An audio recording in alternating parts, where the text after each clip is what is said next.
छोटा सा गांव था। उस गांव में एक व्यक्ति रहता था जिसका नाम गोपाल था। गोपाल अंधविश्वासी के नाम से पूरे गांव में मशहूर था। उसकी पत्नी उससे परेशान हो चुकी थी। जब उसकी पत्नी से दूध गिर जाता तो वो बिल्कुल परेशान हो जाता और उसे डांटने फटकारने लगता। उसे ये सब काम अशुभ लगता था। कभी अगर गलती से उसकी पत्नी से कांच की वस्तुएं टूट जाती तो वह उस पर आग बबूला हो जाता। उसके इस व्यवहार के चलते पति पत्नी में दूरियां बनती गईं। पत्नी अपना काम अपने करती और उसका काम उसी को करने देती। गोपाल को सफाई बहुत पसंद थी, मगर पति पत्नी की दूरियों के कारण घर में सफाई भी नहीं हो पाती थी। पत्नी कहती कि अगर मैं सफाई करते समय गलती से भी कोई कांच की चीजें तोड़ दी तो आप मुझे डांटेंगे, इसलिए मैं घर की सफाई नहीं कर सकती। और गोपाल बोलता कि जिस घर में आदमी सफाई करते हैं, घर का कार्य करते हैं, उस घर में लक्ष्मी वास नहीं करती। अब सफाई को लेकर ही दोनों के बीच खूब बहस हुई। आखिर में गोपाल को मजबूर हो करके काम वाली बाई रखनी पड़ी, मगर काम वाली बाई भी उसके अंधविश्वास के चलते ज्यादा दिन वहां पर न टिक सकी। एक दिन गोपाल की घर में चोरी हो गई। पत्नी ने पुलिस को फोन करने को कहा। गोपाल ने कहा, रुको, जब कभी घर में कोई बुरा काम हो जाए तो उसके आधे या 1 घंटा बाद ही कोई दूसरा कार्य करना चाहिए। पत्नी अपना माथा पकड़ करके वहीं बैठ गई। उसकी पत्नी रोज यही सोचती कि कब उसके पति गोपाल का अंधविश्वास छूटेगा, पर कहते हैं कि भगवान के घर देर है, अंधेर बिल्कुल नहीं है। एक दिन कुछ ऐसा ही हुआ कि उस आदमी का सारा अंधविश्वास दूर हो गया। हुआ कुछ यूं कि कुछ दिन बाद गोपाल के घर के पीछे लगे नारियल के पेड़ से एक बच्चे के रोने की आवाजें आती थीं। इससे वो बहुत डर जाता। उसकी पत्नी कहती कि चलो देख कर आते हैं, आखिर क्या है वहाँ पर गोपाल उसे डांट करके बाहर घर से निकलने ही नहीं देता। एक दिन गोपाल एक तांत्रिक को अपने घर पर ले आया। तांत्रिक ने आते ही कहा, इस घर के आसपास और इस घर पर काली आत्माओं का साया है। ये सुन करके गोपाल बिल्कुल डर गया और बोला, बाबा अब हम क्या करें? बाबा ने कहा, आपको एक हवन करवाना होगा जिसमें 21,000 रुपए लगभग खर्च होंगे। उसकी पत्नी ने उसे रोकने की बहुत कोशिश की, पर वो नहीं माना। हवन होने के बाद भी कुछ भी नहीं हुआ। एक दिन उसके घर के पास से राजू नाम का एक लड़का निकल रहा था जो उसके गांव का रहने वाला था। वो अक्सर पेड़ पर चढ़कर नारियल को तोड़ा करता और बाजार में उसे ले जाकर के बेच आता। वो लड़का बहुत ही परेशान दिख रहा था। तब गोपाल ने उससे उसकी परेशानी का कारण पूछा। तब राजू बोला कि मेरा मोबाइल मेरे नारियल के पेड़ों के पास कहीं गिर गया था, मिल ही नहीं रहा है, मैं कब से ढूंढ रहा हूँ। तब गोपाल बोला, राजू वहाँ पर मत जाया करो, वहाँ पर काली शक्तियों का राज है। वहाँ हर रोज एक बच्चे की रोने की आवाजें आती हैं। ये सुनकर राजू जोर जोर से हंसने लगा और बोला, बाबूजी आप कितने पागल हो, वह आवाज मेरे मोबाइल में से आती है। मैंने अपने मोबाइल में बच्चे की रोने की रिंगटोन सेट की है। वहाँ पर आसपास खड़े लोग भी ये सुनकर गोपाल पर हंसने लगे और गोपाल की गर्दन शर्म से नीचे झुक गई। तो फ्रेंड्स, अंधविश्वासी होना बिल्कुल अच्छी बात नहीं है। अगर आपको कहानी पसंद आई हो तो लाइक और कमेंट जरूर करिएगा, और हमें लगता है कि आप तो चैनल को सब्सक्राइब जरूर कर ही लेंगे।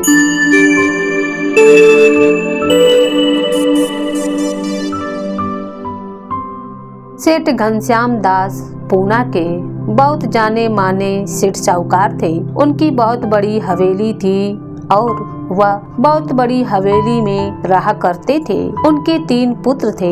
पैसा, नौकर चाकर, घोड़ा गाड़ी आदि से घनश्याम दास परिपूर्ण थे, मगर उन्हें इन खजानों में से सबसे प्रिय 17 हाथियां थीं। हाथियों की देख रेख में कोई कसर न रह जाए, इस बात का उन्हें बहुत ख्याल रहता था। उसे सदा यही फिक्र रहती थी कि उनके मरने के बाद उनके हाथियों का क्या होगा। समय ऐसे ही बीतता चला गया और सेठ को महसूस हुआ कि उनका अंतिम समय अब अधिक दूर नहीं है। उन्होंने अपने तीनों बेटों को अपने पास बुलाया और कहा कि मेरा समय अब नजदीक आ गया है। मेरे मरने के बाद मेरी सारी जायदाद को मेरी वसीयत के हिसाब से आपस में बांट लेना। एक बात का खास ख्याल रखना कि मेरे हाथियों को किसी भी किस्म की कोई हानि न हो।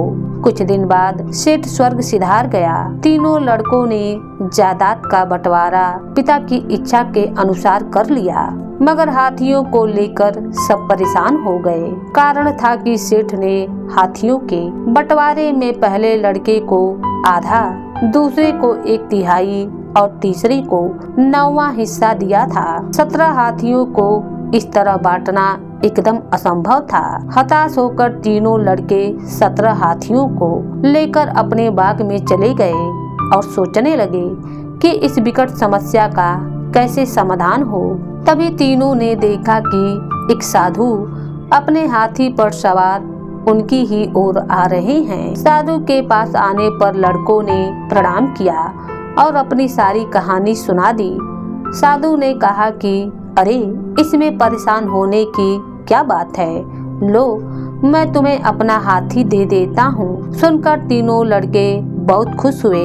अब सामने 18 हाथियाँ खड़ी थीं। साधु ने पहले लड़के को अपने पास बुलाया और कहा कि तुम अपने पिता की इच्छा अनुसार आधे यानी 9 हाथियाँ ले जाओ। दूसरे लड़के को बुलाकर उसने 1/3 यानी 6 हाथियों को दे दिए। छोटे लड़के को उसने बुलाकर कहा कि तुम भी अपना 9वां हिस्सा यानी 2 हाथियाँ ले जाओ। 9 जमा 6 जमा 2 हाथियाँ मिलाकर 17 हाथियाँ हो गए और एक हाथी फिर भी बच गया। लड़कों की समझ में यह गणित बिल्कुल नहीं आया और तीनों साधु महाराज की ओर देखते ही रह गए।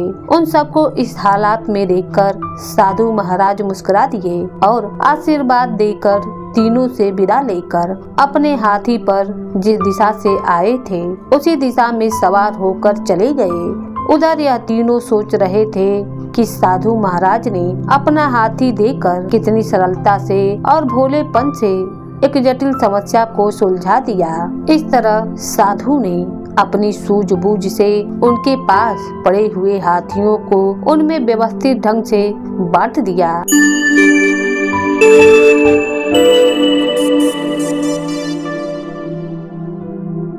बहुत पुरानी बात है। गंगा के किनारे सुजानपुर नामक गांव में एक ब्राह्मण रहता था। वह ब्राह्मण बहुत ही गरीब था। ब्राह्मण गरीब होते हुए भी सच्चा और ईमानदार व्यक्ति था। परमात्मा में आस्था रखने वाला था। वह रोज सवेरे उठकर गंगा में स्नान करने जाया करता था। नहा धोकर पूजा पाठ किया करता था। रोज की तरह वह एक दिन गंगा में स्नान करने गया। वह स्नान करके जब वापस लौट रहा था तो उसने देखा कि रास्ते में एक लिफाफा पड़ा हुआ है। उसने लिफाफे को उठा लिया। लिफाफे को खोलकर देखा तो वह ब्राह्मण हक्का बक्का रह गया, क्योंकि लिफाफे में काफी सारे नोट भरे हुए थे। रास्ते में नोटों को गिनना ठीक न समझकर उसने लिफाफा बंद कर दिया और घर की तरफ चल दिया। घर जाकर उसने पूजा पाठ करके लिफाफे को खोला। नोट गिनने पर पता चला कि लिफाफे में पूरे 20,000 रुपए पड़े हुए थे। पहले तो ब्राह्मण ने सोचा कि भगवान ने उसकी सुन ली है, उसे माला माल कर दिया है।